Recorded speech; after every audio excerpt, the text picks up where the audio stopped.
Welcome to the Deep Dive. Today, we're zeroing in on something you might not think about every day, but it's a significant part of countless lives. Yeah. The global baby feeding bottles market. Mm-hmm. We've got a 2025 market report here that gives us a really interesting snapshot of this whole industry. Absolutely. And when you think about it, baby feeding bottles touch on so many areas, consumer behavior, health trends, even economic development. Right. This report, it projects where the market stands in 2025, using last year, 2024, as the baseline. It looks back a few years, 2021 to 24, and forecasts nearly a decade out to 2033. So, yeah, it's a pretty comprehensive look. And that headline number really jumps out, doesn't it? The report projects the global market for these bottles will hit USD 4,360 million Yeah. in 2025. Yeah. 4.36 billion. It gives you a sense of the scale. It really does. Yeah. And what's maybe more compelling is the growth path. I mean, this isn't some mature market just coasting along. It's projected to reach USD 642.14 million by 2033. That's growing at a rate of about 5.6% each year on average. Wow, 5.6%. That's steady. It is. And this consistent growth, it really points to something fundamental.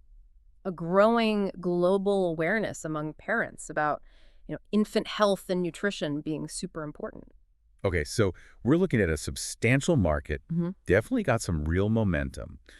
What exactly will we be exploring in this deep dive to understand it all a bit better? Well, we'll start with that global market size, get a feel for the overall picture. Then we'll really get into the nuances, like how different regions around the world contribute. Okay. We'll talk about what's fueling this growth, the key drivers, and also, what factors might be holding it back a bit. Restraints. Exactly.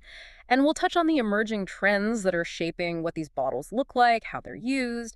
And finally, we'll break down the market by things like the materials they're made from, their size or capacity, the age of the baby they're designed for, how much they cost, and crucially, where people are actually buying them. Distribution channels. Right. It should give everyone a really well-rounded picture by the end. Sounds fascinating. Let's kick off with that global view then. Yeah. You mentioned the USD 4,360 million projection for 2025. How does that break down across different parts of the world? Okay, so North America currently accounts for the largest chunk, over 40%, actually. 11%. Yeah, their market is projected to be USD 1613.20 million in 2025, and they're expected to see steady growth, about 4.1% per year through 2033. That kind of makes sense, doesn't it? Yeah. Strong economies, established consumer markets there. What about the specifics within North America? Well, the United States makes up the lion's share of that. Projected market size of USD 172.81 million in 2025. Their annual growth is slightly lower, 3.9%. And interestingly, the report points to the increasing number of working mothers as a significant factor there, suggests a greater need for, convenient feeding solutions. Right, practicality. Exactly. Then you've got Canada with a USD 193.58 million market in 2025 and slightly higher growth, 4.9% annually. The trend there seems to be towards more premium bottle choices. Interesting. And Mexico, at USD 146.80 million, is also showing pretty solid growth at 4.6%. It's interesting how even within one region, the specific drivers can differ slightly. What's the story across the Atlantic in Europe? Europe holds the second largest share, just over 30% of the global market. Okay, still substantial. Definitely. Projected size of USD 1,264.40 million in 2025. Their overall annual growth is a healthy 4.7%. So who are the key players within the European market driving that? Well, the UK stands out. Projected market of USD 212.42 million in 2025. And strong growth, too, 5.5% annually. Wow. Why so strong? The report attributes it to a mix of rising birth rates and increased disposable income. Makes sense. Germany follows with actually a larger market size, USD 250.35 million, and a 4.9% growth rate. E-commerce is a big factor there, apparently. Online shopping boosting it. Yeah. Then you have France, Russia, Italy, Spain, all representing significant chunks. But what's quite interesting when you look closer are some of the, smaller markets. Luxembourg, for instance. Oh, wow. Projected to have really robust annual growth, 5.0%. Denmark strong, too, at 4.5%. Sweden at 4.8%. So good growth across the board, really. Even Switzerland at 4.3%. The rest of Europe is a bit lower, 3.4%, but still growing. It really sounds like a diverse set of factors influencing the market all across Europe. Yeah. Now, let's turn our attention to Asia Pacific, often a hotbed for growth in many sectors. What's the outlook for baby bottles there? Right, APAC. It currently accounts for around 23% of the global market. That's a value of USD 146.40 million in 2025. But here's where we see the most significant growth potential. Okay. The annual growth rate from 2025 to 2033 is projected to be a remarkable 8.3%. That's the highest of any region. Wow, 8.3%. That's really strong growth. Which countries in APAC are leading that charge? China is the largest single market in the region, no surprise there, projected at USD 439.49 million in 2025, with strong 7.8% annual growth. And what's driving it in China? It seems to be fueled by increasing awareness around infant nutrition and hygiene. But the real growth engine is India. India. Highest projected annual growth rate in the region, maybe globally, 10.2%, with a 2025 market size of USD 104.64 million. 10% growth. That's huge. It is. Japan and South Korea also have substantial markets, healthy growth too, like 6.8% and 7.4% respectively. E-commerce is playing a big role in South Korea's growth, similar to Germany. Interesting parallel. Yeah, and even smaller markets like Singapore at 8.6%, Taiwan at 8.1%, Southeast Asia as a whole at 9.1%. They're all showing really impressive growth rates. Australia is strong too, 7.6%. So a lot of upward trajectory in the Asia-Pacific region. Really dynamic. What about South America? South America holds just over 5% of the global market share. Projected size of USD 165.68 million in 2025, and an annual growth rate of 6.3%, so still faster than North America or Europe. Right, and within South America. Brazil is the largest market there. USD 70.91 million, 6.9% annual increase. The report links this to increasing urbanization and, the lifestyle changes that come with it. Argentina is also showing strong growth, 7.2%, and that's supported again by the expansion of online retail. Colombia, Peru, Chile are also growing nicely between 6 and 7%. Got it. And how do the Middle East and Africa figure into this global picture? They're often smaller markets, but sometimes have high growth. That's right. The Middle East accounts for about 2% of the global market, projected at USD 174.40 million in 2025, but with a strong 6.9% annual growth rate. Okay, nearly 7%. Who leads there? Saudi Arabia and the UAE are the key markets. Saudi at 7.2% growth, UAE at 7.4%. Turkey's also growing fast at 7.5%, helped by e-commerce again. Seems e-commerce is a recurring theme. Definitely. Africa currently holds around 1% of the global share. Projected size of USD 151.7 million in 2025 and a 5.9% annual growth. South Africa is the most significant market there, growing at 6.8%. Nigeria's growth is linked to urbanization, similar to Brazil. Okay, that gives us a really comprehensive geographical map. Super helpful. Now let's talk about what's actually making this market tick and what could potentially slow it down. What are the main drivers the report points to?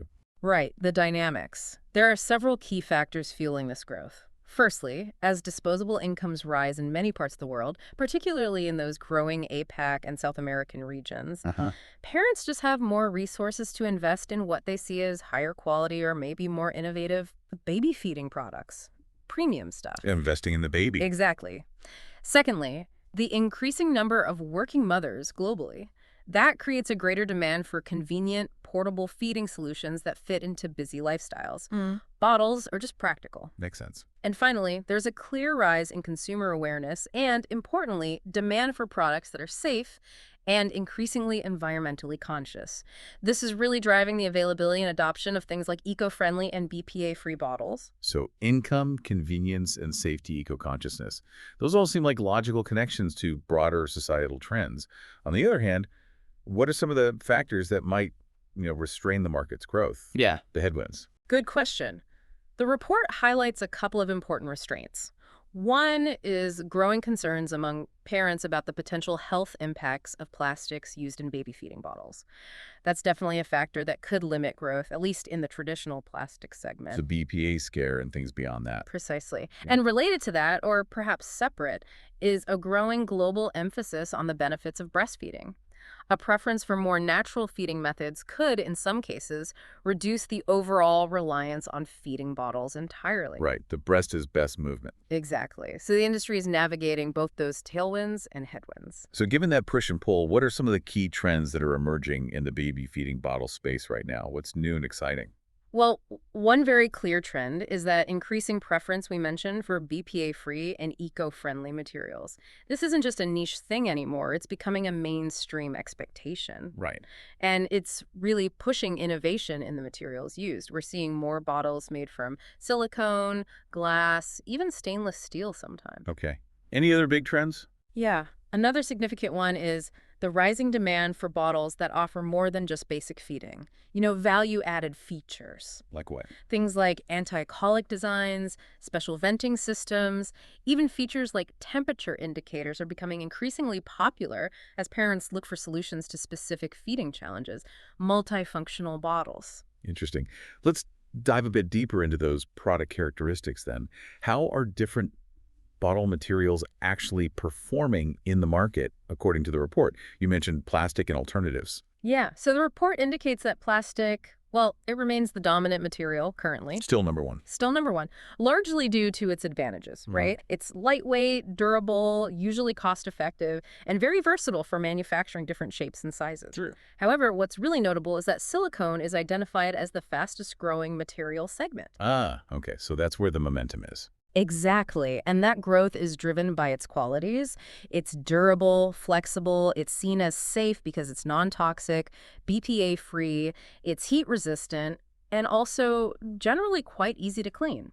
So as parents increasingly prioritize that safety and maybe longevity, silicone bottles are gaining significant traction. That shift towards silicone certainly reflects those health and safety concerns we talked about earlier. Makes perfect sense. What about the capacity of the bottles? Size preferences? Any trends there? Yep. The 4 to 6 ounce capacity bottles, sort of the standard smaller size, currently hold the largest share of the market. Okay. Which makes sense, right? These sizes are well suited for younger infants, newborns, offers a good balance between providing enough milk or formula and minimizing waste. Right. You don't want half a bottle left over. Exactly. However, the 6 to 9 ounce size segment is showing rapid growth. The next size up. Yeah.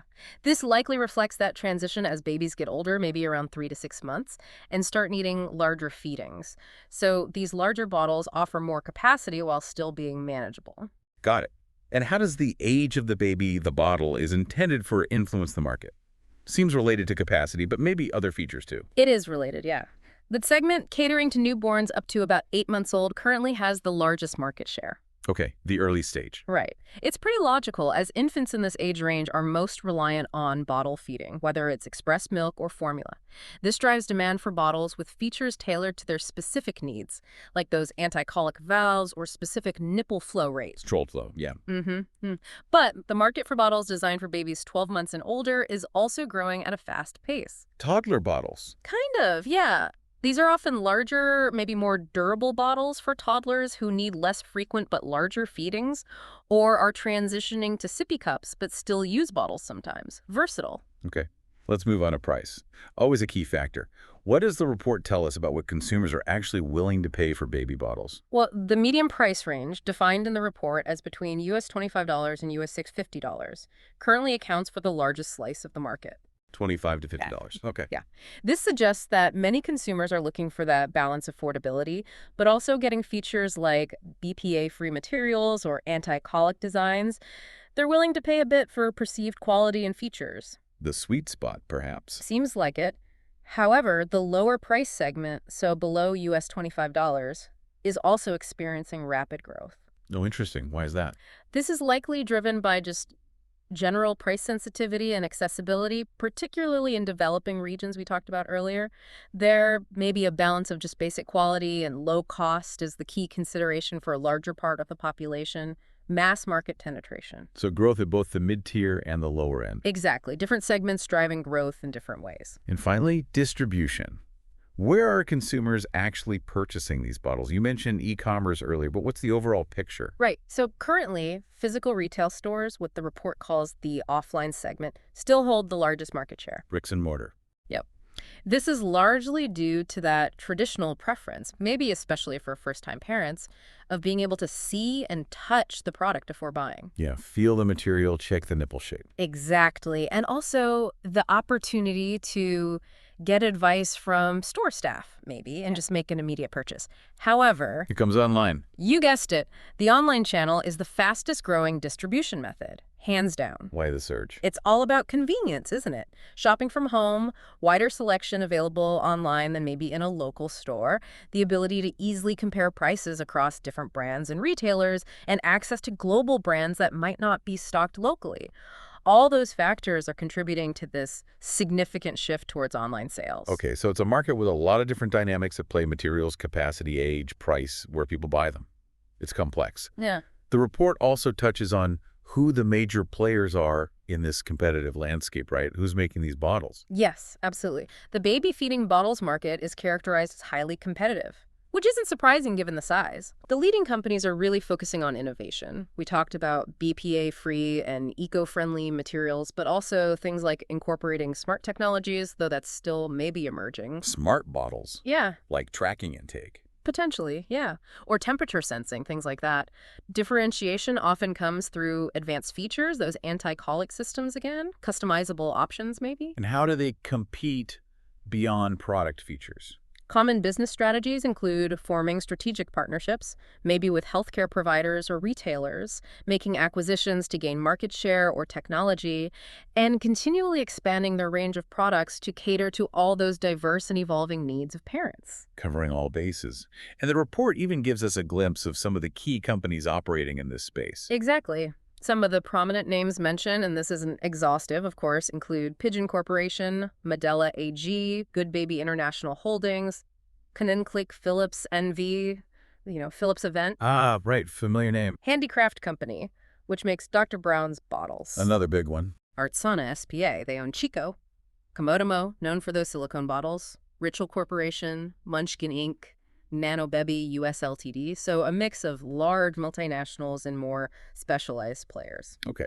So to kind of bring it all together then, it really sounds like the global baby feeding bottles market is not only quite large, as we saw with that initial number, but it's also set for continued pretty healthy growth, Yeah. driven largely by this growing global focus on infant well-being and convenience for parents. That's a great way to summarize it, yeah. It's a market that's deeply influenced by increasing parental awareness, shifting consumer preferences, and those vary across different regions, as we saw. And while traditional plastic bottles still hold a significant share, that rise of materials like silicone and the increasing dominance of online retail, those seem to be the key trends that will likely really shape the future of this market going forward. This has been a really insightful deep dive. It's a product we might take for granted, maybe, but it clearly reflects a lot about global consumer trends, health priorities, economic shifts. Absolutely. So considering all these trends and the regional differences we've discussed, here's a final thought. What potential future innovations or shifts, maybe in how parents feed their babies, might further transform this market beyond the report's 2033 forecast? Could we see, I don't know, even greater emphasis on sustainability or perhaps more integration of that smart technology you mentioned? Ooh, that's a fascinating question to ponder, isn't it? Looking beyond the forecast horizon, perhaps we'll see a bigger move towards even more sustainable, maybe even biodegradable materials, or perhaps closed-loop recycling programs specifically for bottles. Circular economy for baby bottles. Maybe. Or perhaps we'll see the real rise of truly smart bottles that accurately track feeding amounts, duration, temperature, and maybe even link that data to apps for parents or pediatricians. The intersection of tech and baby care is certainly an area that feels ripe for further development. Definitely something to watch. And for those of you listening who want to delve even deeper into this topic, you might find it valuable to maybe research the specific market dynamics in regions that particularly interest you, like that high-growth APAC region.